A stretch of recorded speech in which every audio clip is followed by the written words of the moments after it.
Tamil Nadu premiere league 2025 के आज के इस मैच के अंदर जो कि मैच नंबर 15 होगा इस टूर्नामेंट का, जबकि यहां पर दोनों टीमों का होगा चौथा मैच, चाहे वो त्रिची ग्रैंड चोला की टीम हो चाहे वो लाइका कुवाई की टीम हो। 3-3 मुकाबला खेल करके दोनों टीमें अपने तीन के तीनों मुकाबले गंवा चुकी है और अपने पहले जीत की कोशिश में यहां पर जब दोनों टीमें आपस में भिड़ेंगी तो निश्चित तौर पर इनकी वो कोशिश पूरी होने वाली है। कोई ना कोई तो एक टीम आज का ये मैच जीतेगी, लेकिन वो टीम कौन सी होगी और उन दोनों टीमों में से कौन से ऐसे प्लेयर होंगे जो कि हमारी टीम में आने चाहिए, और ऐसे कुछ प्लेयर भी हैं जो कि किसी के टीम में नहीं है लेकिन वो तो 100% होने चाहिए। एक नाम यहाँ पर आपको मैं सीधे-सीधे बताऊं तो उनका नाम है पी भुवनेश्वरन, जैसा एक तेज गेंदबाज, लेकिन उसमें भी एक दिक्कत देखनी पड़ेगी कि किस इनिंग की बॉलिंग होने वाली है, जिसको हम पिच रिपोर्ट में कवर करेंगे। और आज का यह मैच जब दोनों टीमें आपस में एससीएफ क्रिकेट ग्राउंड के उस मैदान पर भिड़ेंगी जिसका पिच रिपोर्ट हमको देखना है 17 जून को शाम को 7:15 पर। तो यहाँ पर जो 5 मुकाबले अभी तक खेले गए हैं, 5 के पांचों मुकाबले यहाँ पर बैटिंग सेकंड करने वाली टीमें मैचेस जीती हैं, जहां पर आपको काली मिट्टी की पिच देखने को मिली है, जिसमें हल्का फुल्का क्रैक्स भी आपको देखने को मिलेंगे, लेकिन इतने नहीं कि जहां पर गेंद फंसे,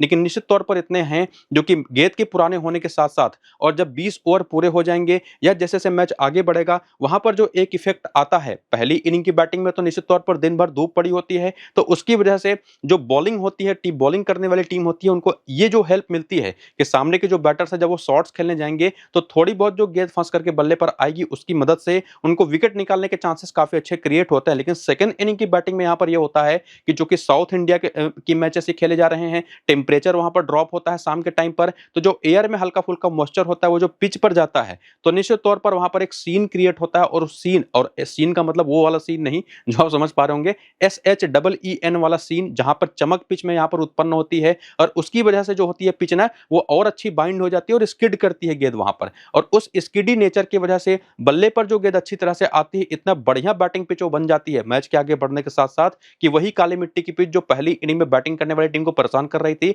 अब वो बॉलिंग करने वाली टीम को परेशान करेगी। और इसी वजह से पांचों मुकाबले यहां पर बैटिंग सेकंड करने वाली टीमें मैचेस जीती हैं, चाहे वो 177 का स्कोर आपने पहले मैच में देखा, 4 विकेट के डिफरेंस से चेज हो गया, लेकिन उसके बाद के मैचेस अगर आप देखें तो वहां पर 144 का स्कोर डिफेंड चेज हुआ 8 विकेट के बड़े अंतर से, 150 का स्कोर चेज हुआ 9 विकेट के बड़े अंतर से, वो भी 14वें ओवर के अंदर ही। और उसके बाद यहां पर देखेंगे 164 का स्कोर चेज हो गया बहुत आसानी से 7 विकेट के बड़े अंतर से, और यहां पर 126 का स्कोर चेज हुआ वो भी 8 विकेट के बड़े डिफरेंस से। और यहां पर पावर प्ले के स्कोर अगर आप देखें तो पहले 6 ओवर के दौरान यहां पर अच्छे खासे रन बने, यहां पर 2-2 विकेटें गिरी। लेकिन एक चीज आपको क्लियर कट आपको मैं बता दूं कि गेंदबाजों का यहां पर हाथ जरूर होता है विकेट निकालने में, लेकिन बल्लेबाजों का हाथ उसमें ज्यादा बड़ा है। और ऐसा कुछ नहीं कि पावर प्ले में यहां पर कोई एक्स्ट्रा हेल्प तेज गेंदबाजों को मिलती है, कोई अच्छा बॉल करेगा तो वहां पर विकेट मिलेगा। पावर प्ले में ही सबसे बेहतर यहां पर चांसेस दिखाई पड़े हैं अभी तक रन बनाने के मामले में, चाहे वो पहली इनिंग की बैटिंग हो चाहे सेकंड इनिंग की बैटिंग हो। बाकी अभी तक के इन पांचों मुकाबले में जहां पर बैटिंग सेकंड करने वाली टीमें ही मैचेस जीती हैं,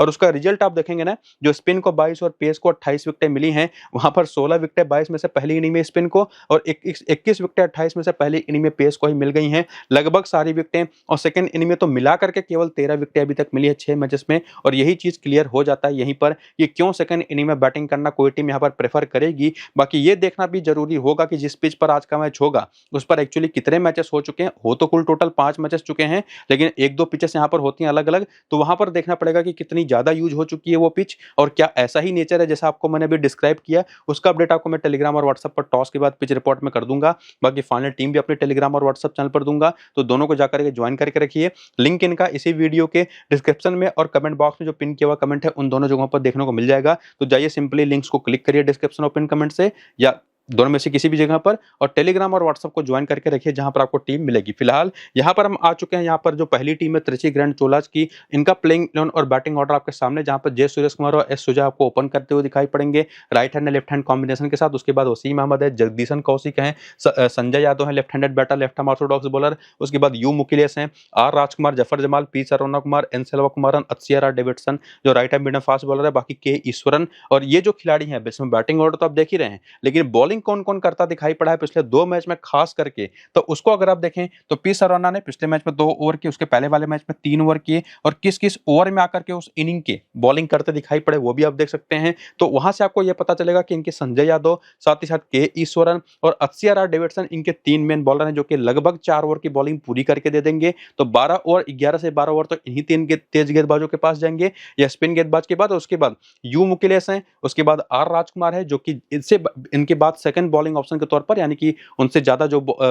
बॉलिंग करते हैं सबसे ज्यादा उन तीनों बॉलर के अलावा वो आपको ऑप्शन दिखाई पड़ेंगे। बाकी बेंच पर जो नाम है उनके भी नाम यहाँ पर आप देख सकते हैं। तो ये तो समझा आपने कि बैटिंग ऑर्डर क्या होगा, साथ ही साथ कौन से बॉलर सबसे ज्यादा बॉलिंग कर रहे हैं और उनके बाद सेकंड ऑप्शन के तौर पर मतलब 3 मेन बॉलर हैं, बाकी 2 कौन से और ऑप्शंस हैं जो कि ट्राई किए जाते हैं जब बॉलर, वो आपने देखा। बाकी करियर के आंकड़े भी अगर आप चाहें तो यहाँ पर देख सकते हैं कि इस टीएनपीएल के शुरू होने के पहले टीएनपीएल के ही अंदर क्या एक्सपीरियंस रहा है क्रिकेट खेलने का इन सभी के सभी त्रिची ग्रैंड के प्लेयर्स का, जिनका ना सिर्फ आपको करियर का डेटा मिलेगा बल्कि उसमें इनिंग की बेसिस पर क्या इन लोगों ने किया है वो भी आप देख पाएंगे। और उसके बाद और देखेंगे रिसेंट फॉर्म की इस सीजन के अंदर जो तीनों मुकाबले टीम खेली है और तीनों हारी है, ये चीज आपको मैं क्लियर कर चुका हूं। और उन तीनों मुकाबले में एस सुजॉय ने जहां पर पहले मैच 12, फिर सेकंड मैच में 4, फिर तीसरे मैच में 37 की पारी खेली और ठीक उसके पहले का अगर आप आंकड़ा देखेंगे तो वो भी कुछ उसी तरीके का है कि स्टार्ट तो लगातार अच्छी कर पा रहे हैं लेकिन बड़ी पारी में कन्वर्जन इनका नहीं निकल पा रहा। तो एस सुजॉय कुछ उसी तरीके का ऑप्शन दिखाई पड़ा। लेकिन जे सुरेश कुमार तीनों मैचेस में सुपर फ्लॉप गए हैं,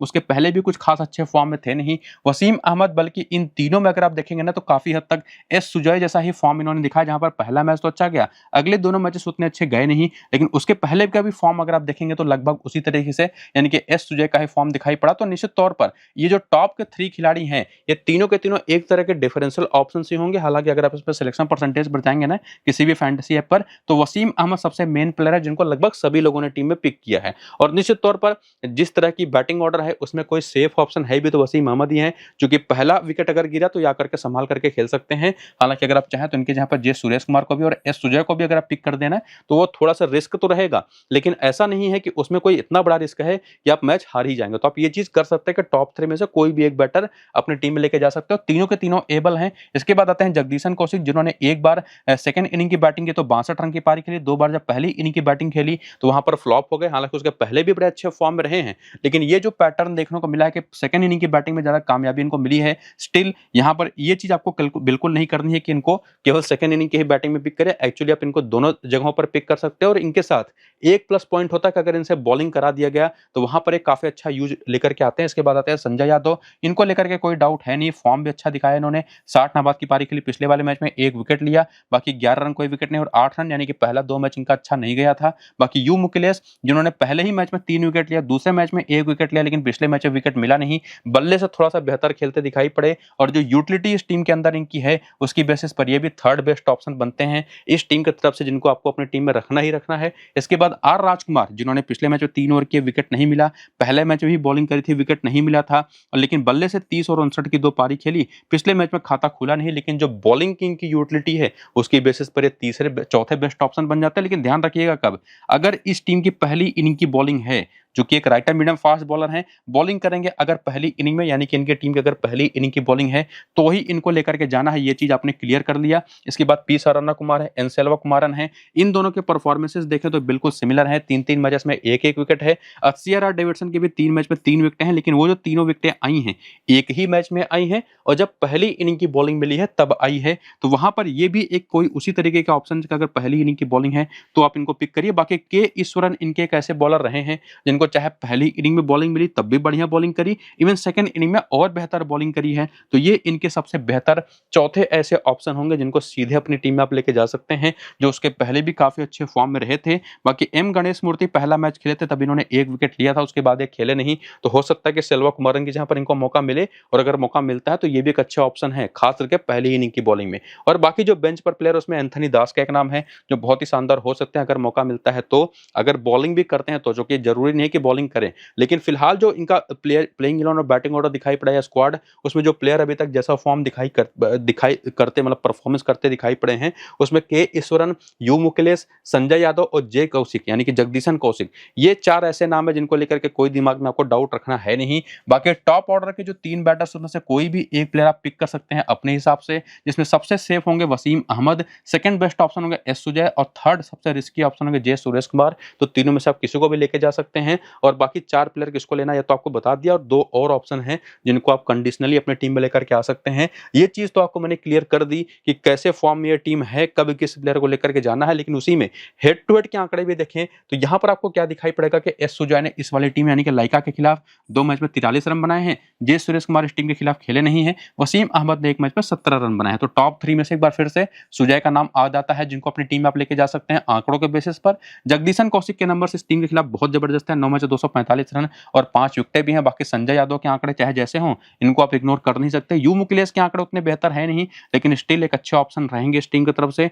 और आर राजकुमार के 19 मैचों 94 रन 9 विकेटें हैं, आंकड़े काफी खराब हैं, लेकिन इनके बारे में आपको मैं बता चुका हूं कब लेकर के जाना है। जफर जमाल निश्चित तौर पर एक बहुत अच्छे ऑप्शन होते अगर इनको बैटिंग ऑर्डर में ऊपर खिलाया जाता, और चांसेस हैं चूंकि टॉप ऑर्डर उतना परफॉर्म कर नहीं पा रहा है, तो हो सकता है नंबर 3 पर आ जाए, ऊपर से कोई 2-3 में से कोई एक प्लेयर ड्रॉप करें और वहां पर जफर जमाल से बैटिंग करा दें ऊपर, तब उस कंडीशन में जफर जमाल एक बेस्ट ऑप्शन होंगे टॉप ऑर्डर से। इसके बाद पी सरोना कुमार के 5 में केवल 3 विकेट है, लेकिन एन सेल्वा कुमारन यहीं से एक बहुत ही अच्छे डिफरेंशियल प्लेयर बन करके आ रहे हैं, जो कि टीम के खिलाफ एक मैच में ऑलरेडी 4 विकेट ले चुके हैं, वो भी सेकंड इनिंग की बॉलिंग में, जो कि यहां पर फिलहाल पॉसिबल तो नहीं दिखाई पड़ता ऐसी परफॉर्मेंस, लेकिन निश्चित तौर पर डिफरेंशियल है, तो ग्रैंड लीग में आप ट्राई कर सकते हैं। अक्षर डेविडसन के भी 7 में बढ़िया 10 विकेटें हैं, तो ये तो निश्चित तौर पर इनको मैं बता भी चुका हूं, आपको पहली इनिंग की ही बॉलिंग में पिक करना है। बाकी के ईश्वरन के 3 मैच में 2 विकेट है, 7 में 2 विकेट गणेश मूर्ति के हैं। एंथनी दास के भी 6 मैच में 64 रन 6 विकेटें हैं। तो हेड टू हेड के आंकड़े यहां पर आपने देखे। इसके बाद वेन्यू पर आकर के परफॉर्मेंसेस देखें तो इस मैदान पर खास करके इनके जो टॉप ऑर्डर बैटर है, चाहे एस सुजय हो, 6 मैच 157 44 का हाईएस्ट स्कोर है,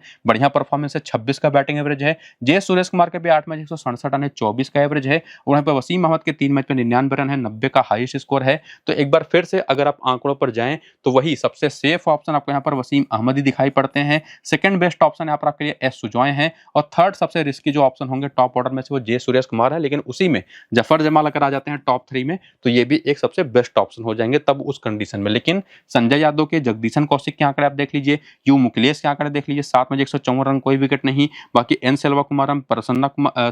पी सरवण कुमार, अक्षरा डेविडसन जिनके 5 में 6 विकेट, 6 में 10 विकेट के ईश्वरन के हैं। तो इन दोनों के बारे में चीज आपको मैं पीछे क्लियर कर ही चुका हूं। और एक चीज इंटरेस्टिंग थी कि अक्षरा डेविडसन जिन्होंने इस सीजन के खेले गए 3 मैच में केवल एक बार विकेट लिया है, 3 विकेट वो भी पहली इनिंग की बॉलिंग में, लेकिन इनके हेड टू हेड और वेन्यू के आंकड़े अगर आपने देखे हो ध्यान से तो सेकंड इनिंग में स्ट्राइक रेट काफी ज्यादा बेहतर है। तो ग्रैंड लीग में वहां पर आप इनको सेकंड इनिंग की बॉलिंग में भी ट्राई जरूर करिएगा और उस आंकड़ों के बेसिस पर अपनी टीम बनाइएगा। लेकिन एक और चीज जो हमको देखनी बाकी है वो है प्लेयर बैटल, जिसमें हम ये देखते हैं कि बैटिंग की क्या कमजोरियां हैं। जिसमें सबसे पहले यहाँ पर त्रिजी ग्रैंड चोला के जो टॉप ऑर्डर के batter S Sujay, leg spin पर इनको थोड़ी दिक्कत होती है, 10 गेंद पर 12 रन बना करके 2 बार आउट हो चुके हैं। जे सुरेश कुमार भी लेग स्पिन पर फंसते हैं, 53 रन बना करके 3 बार आउट हो चुके हैं। और रामलिंगम रोहित ने भी इनको एक आउट कर रखा, जो कि आते हैं पावर प्ले में बॉलिंग करने, वो इनके सामने बॉलिंग करेंगे भी। जगदीशन कौशिक भी ऑफ लेग स्पिन पर फंसते हैं, 7 बार आउट हो चुके हैं 81 रन बना करके। बाकी आर दिवाकर, रामलिंगम रोहित और शाहरुख खान, इन तीनों ने भी इनको काफी सस्ते में आउट कर रखा है। बाकी वसीम अहमद तो थोड़ा सा ऑफ स्पिन पर फंसते हैं।